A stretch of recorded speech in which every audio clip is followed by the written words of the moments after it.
Okay, what we're doing today is looking at some of these files that we made recently with one of my classes at the university. This piano is the instrument that we actually were able to destroy. It was sitting in a hallway, and there was a sign on it saying it's going to be disposed of, and we checked on it, and it was going to be thrown away. And so we asked if we could come in with some power tools and hand tools and a bunch of students' creativity and just to see what we could do with it. And we're going to start looking at some of these files today. Now, we set up 4 microphones around it and had one closer microphone. And then I also set up an H3VR, which is one of the Ambisonic microphones from Zoom. And those are the files I'm looking at today. I think those are the ones I'm interested in, just how it interacted with the room. And that's what we have here behind us. These are the 4 tracks from that microphone.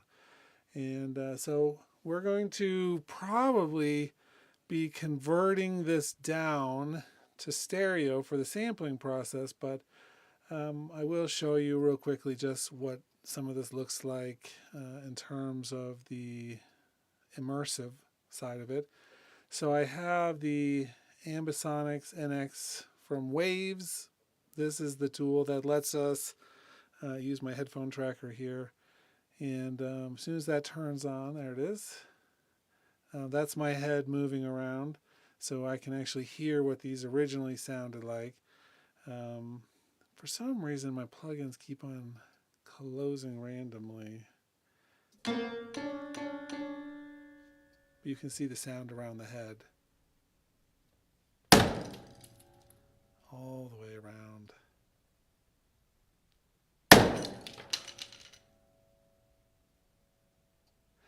Now, of course, you won't be hearing this on your end, which is fine because YouTube doesn't stream in immersive audio. But I think I even have it just turned to mono for simplicity's sake. But this plugin here, this is a sound field from Rode, and what it does is it takes those 4 channels and I can pan them around and move them around like in post-production to get the sound that we want. So for instance, I can see this again. Anyway.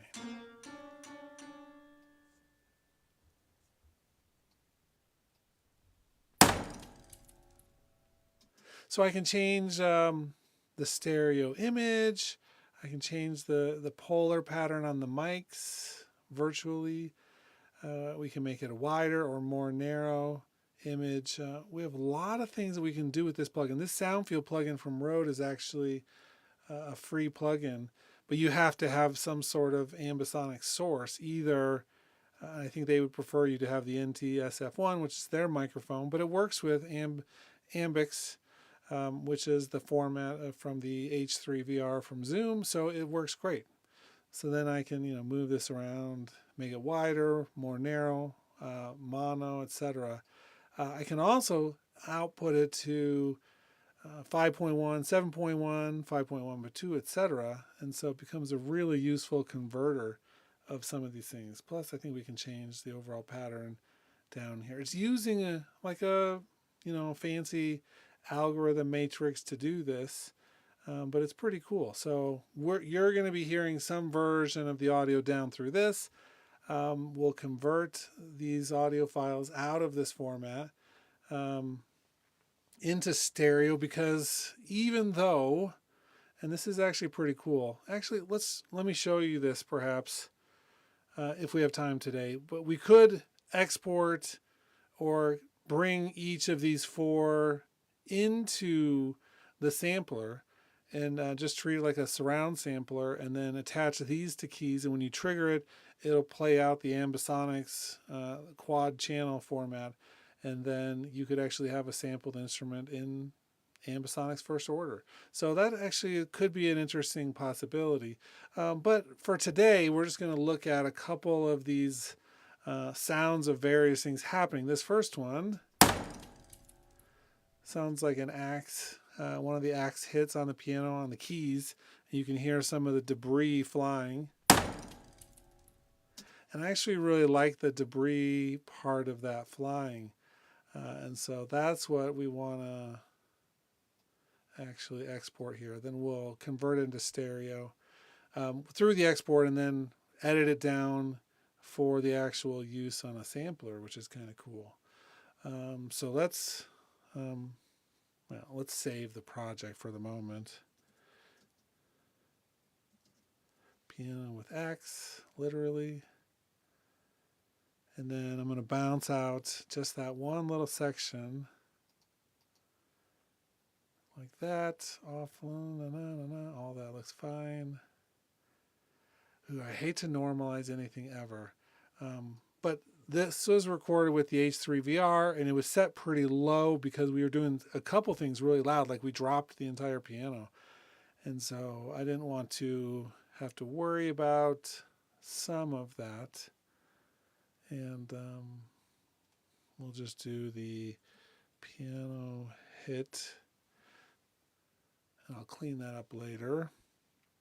Okay, so now out here on the Finder, which is on my other screen, you can't see it. I got that piano hit file. I'm just going to bring it over here. Come on, why is it not triggering? There we go. Trigger, trigger, trigger. Interesting, it's not doing it. Okay, let's close that. And let's take off that plugin for now. Cool. We'll try this one more time. And it's have some issue right now with the screen, probably because I'm doing screen grab. We'll just pull it onto here for a second. Oh, it went out. That's not stereo file. Interesting. I think it may be because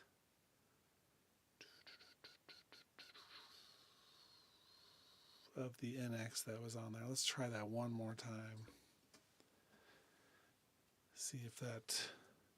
So I'm just trying to get it out to be a stereo file. I don't want surround bounce. That's what it was right there. And let's do that again. Replace.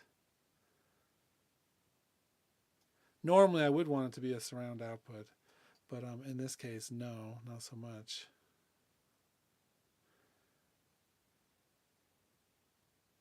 And that is weird. Something is happening with Logic here. Let's save that.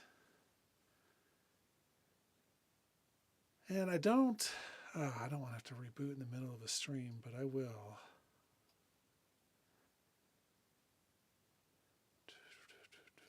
Okay, let's do this. Let's do new. We're just going to leave that one open in the background. I'll just open up a new project. Now that I have that one hit. This is an unnecessary step most of the time, just because we wouldn't want to necessarily do it this way.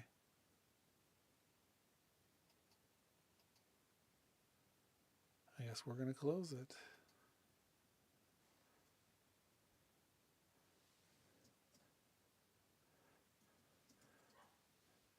Okay, and we'll save piano with X.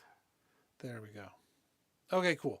Oh, geez, that was like an extra step. I don't know what's happening there with Logic, but here's what it should be. I think it's likely because I had a mixture of stereo and surround tracks in the last one.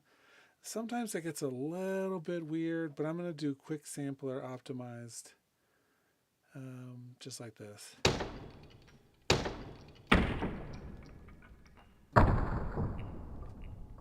Cool. And then we don't need quite all of that debris at the end, but so we'll do that amount. I am going to have this follow the tempo with some flex time, because we may. So what that's doing is it's giving me, it's not slowing it down at the same time as pitch shifting it down. And that's kind of what I was thinking I wanted. We'll do maybe a half speed though. We'll try quarter speed. Oh,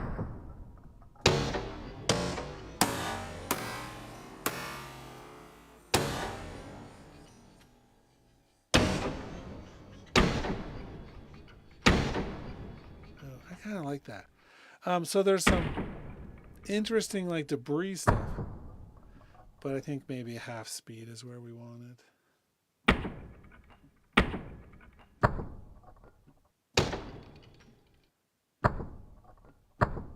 Cool.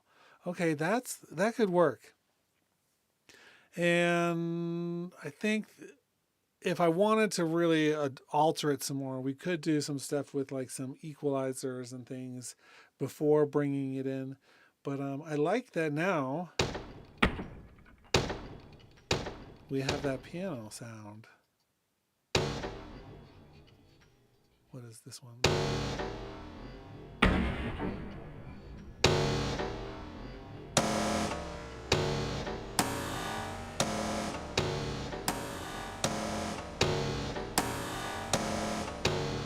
That actually is kind of a cool industrial type sound to it.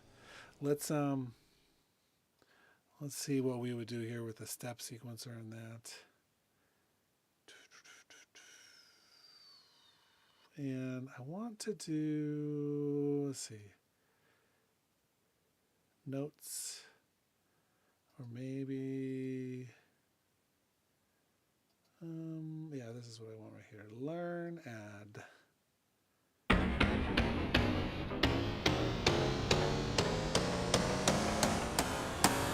Okay, so all the notes here.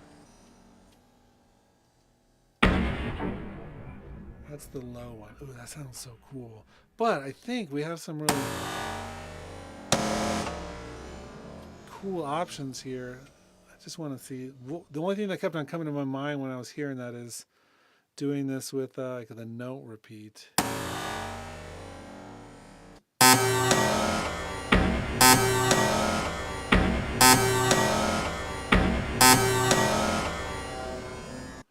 That has some potential with that note repeat. 4.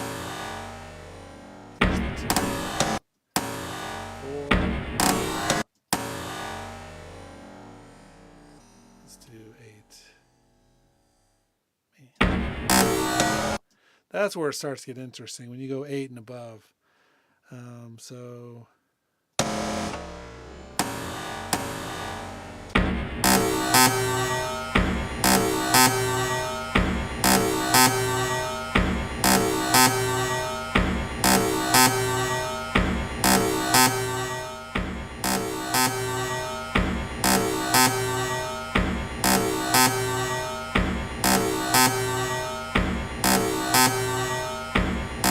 okay, so real basic sounds from a sample piano like that. It's just a hit, you record it, you get something interesting from it that you don't get anywhere else. I mean, it's like it's done almost after the minute you're done recording it.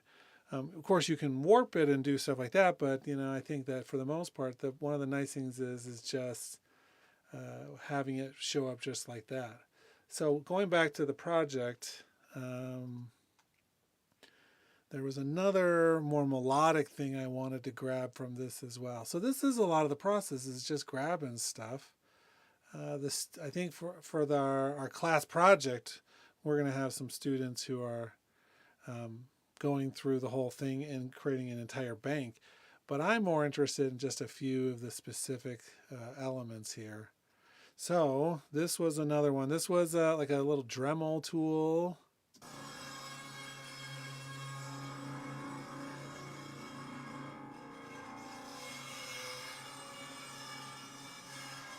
A little softer. Actually, what I want. So I think this first section is what I really want. Let's bounce that out into the stereo.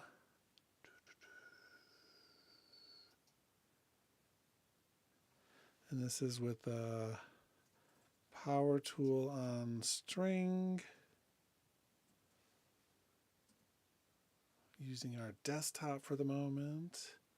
And let's come back into our other project here.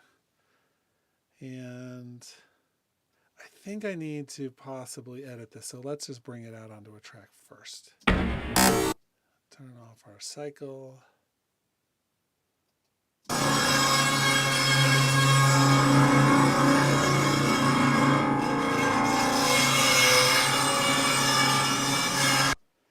And like about that much.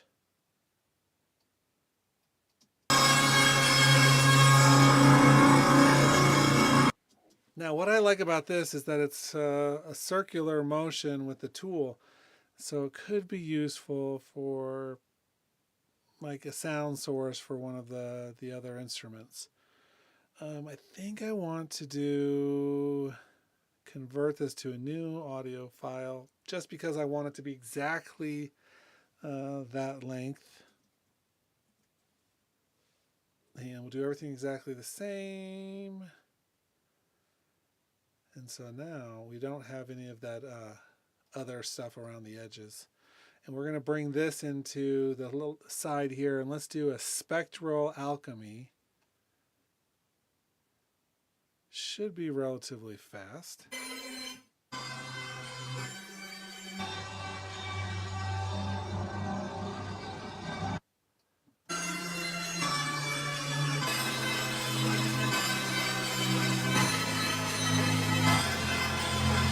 Okay, so that's kind of cool. We now have, it's a little too pretty in some ways. Let's turn up this to ultra quality and let's come in to edit that. Well, before we edit it, let's just look at this spectrogram. And it's pretty much across the whole range. So let's edit and we'll do a sustain loop. We'll find some loop points.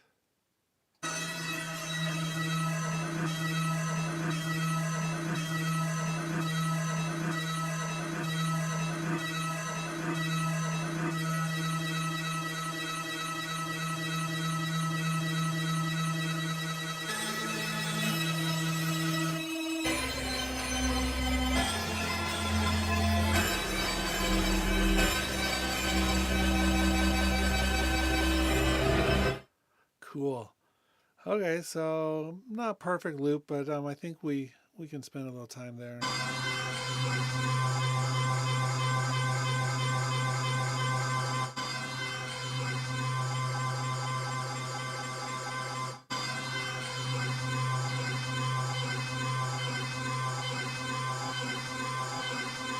We're probably going to have to do some stuff in terms of fades and things.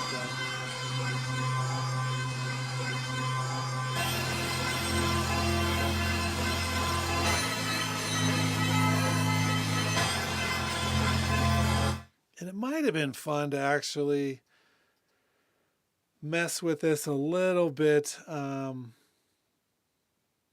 one of the other modes, but you know, we can definitely do some stuff here in terms of the spectral content if we wanted to. For instance, you know, we could draw in some other harmonics and things.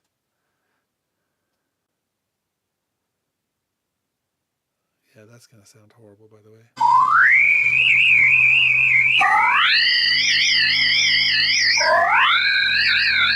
But we could do a lot with that type of thing. Let's undo both of those.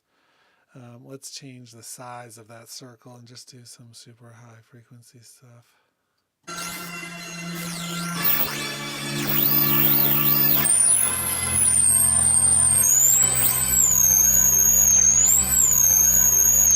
Cool.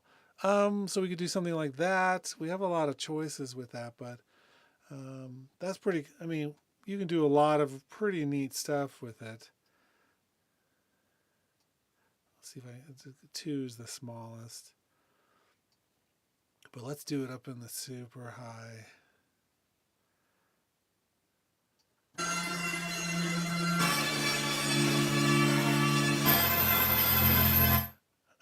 Which I can hear.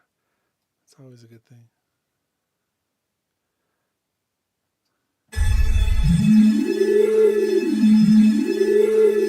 So we could do stuff in the low frequencies too, but with that type of tool, it's more like a sledgehammer than anything. So we have some possibilities. We can really, color this and do some interesting things with it, or go into additive. Let's get out of this editor though. I'm thinking more along the lines of let's turn on like some of our other effects here. Like it could be fun to do something with like a bit crusher or a formant adjuster.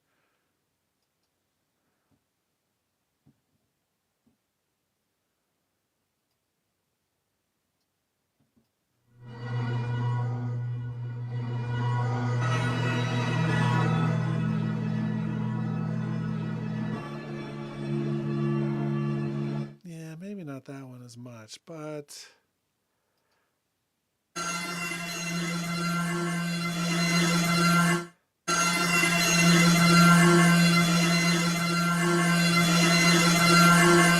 some cool things that you have in here in terms of the tools.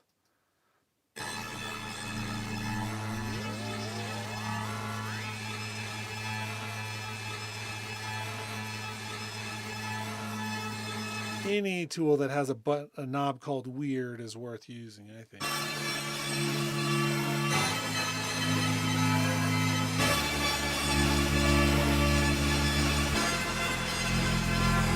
Oh, so cool.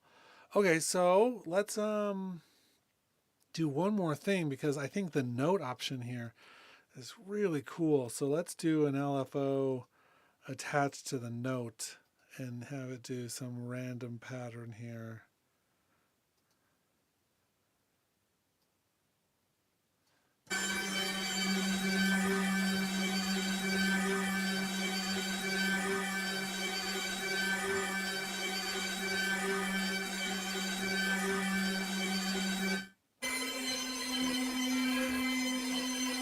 That's not doing much.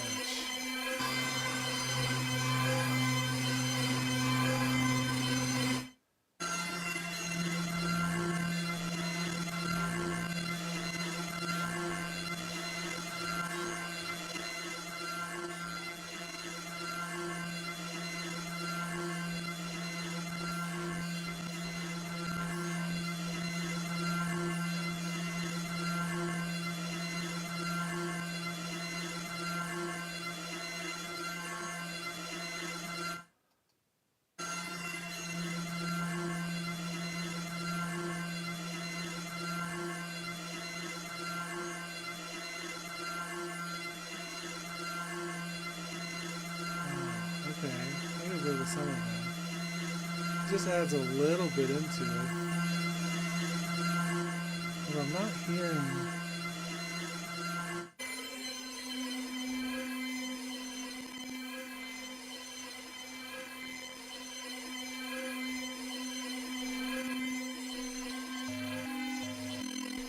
There we go.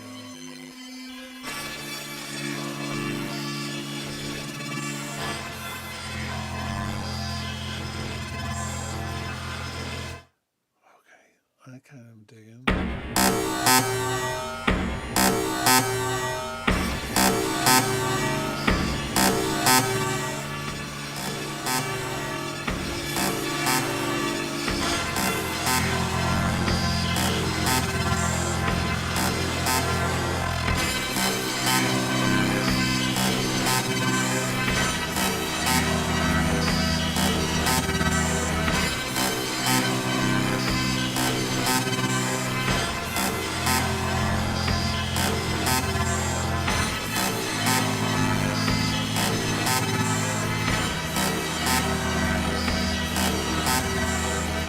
That's kind of cool.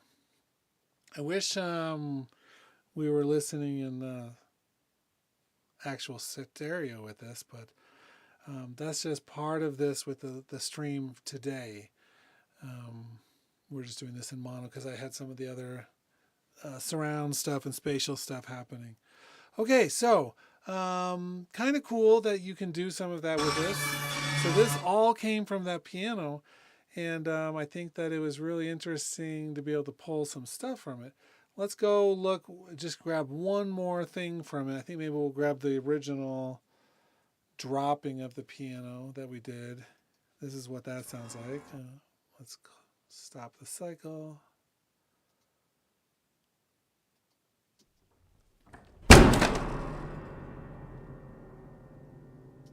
Yeah, I mean, I need to get the other microphones imported, the sound from the ones surrounding it, because that's, I mean, this is pretty one-dimensional in the way that we're listening right now, but it's cool. Let's see just how loud.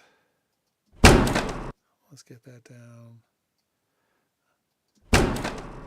This is the perfect example of the one why we had the H3VR turned down really low. There we go. Okay, so we'll bounce this out. Piano drop. It almost sounds anticlimactic in some ways, knowing that that's a whole piano just like falling. On the other hand, I think that there's a lot of really cool things about that. And once I have this in the other,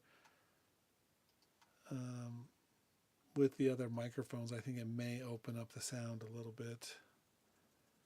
Because that's not super impressive looking, is it? No, at all.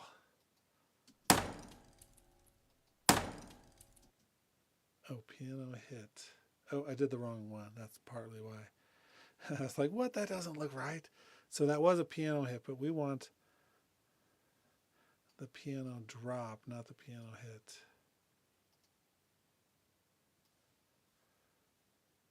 Here we go. A little bit better. Yeah, you can hear that, like the soundboard just like resonating. Let's pull this all the way up to there.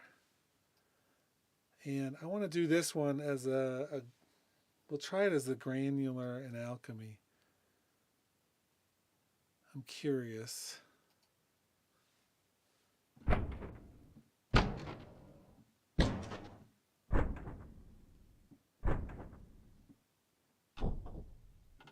Pretty soft.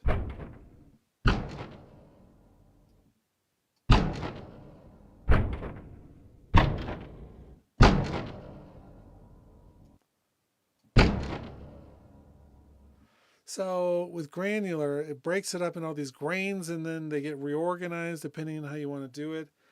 And, you know, I like that, but I'm not sure if it's the right thing for this particular and this sound.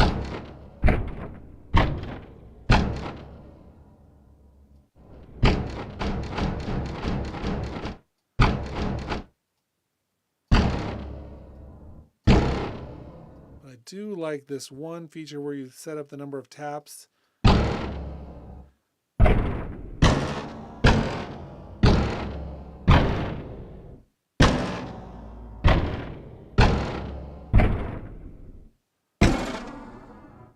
Maybe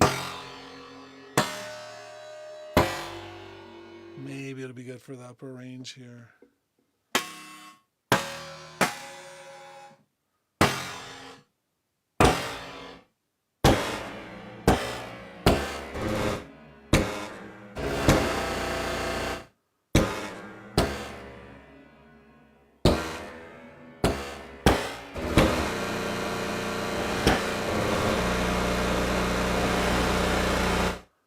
Sure why that's looping like that. That's awesome. I'm in.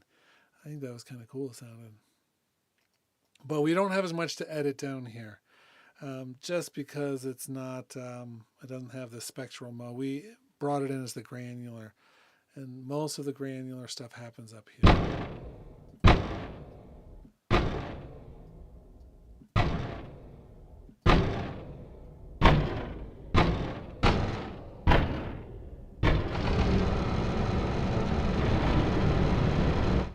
something when I hold two notes.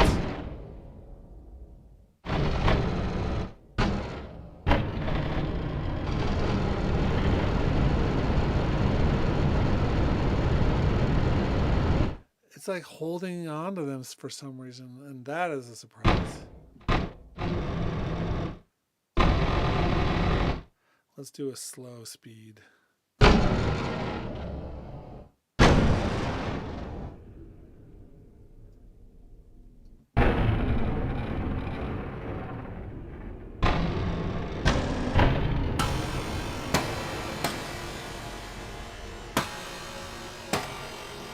So one thing I do think I want to do in the edit is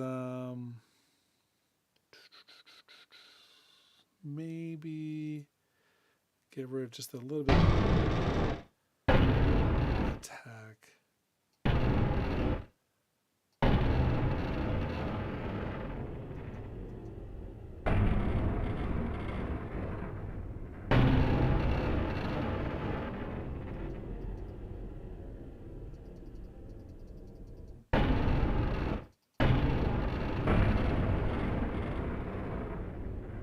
Okay, I kind of like that this has this thing.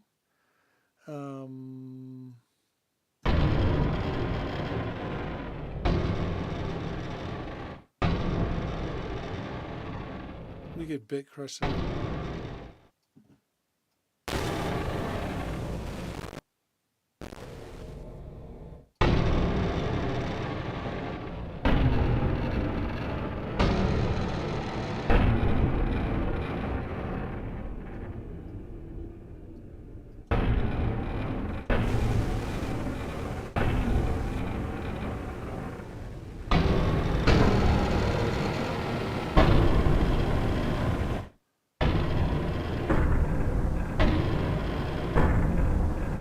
Kind of an interesting sound.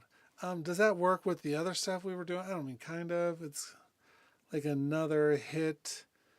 You know, it could be worth putting it on a step sequencer for this one too. Let's go. But again, I think something industrial like this really would work well with like a note repeat mangle.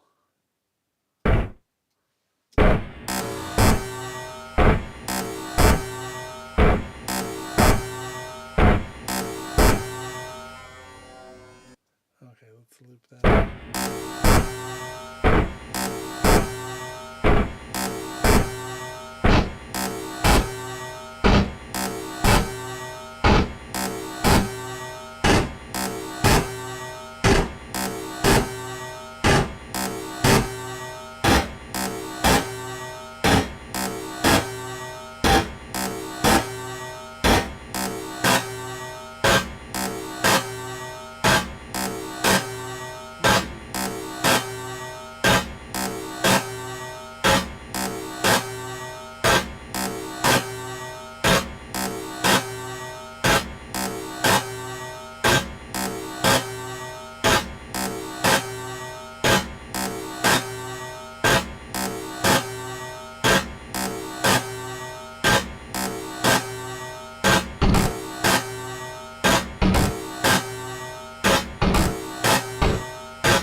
Okay, enough of this.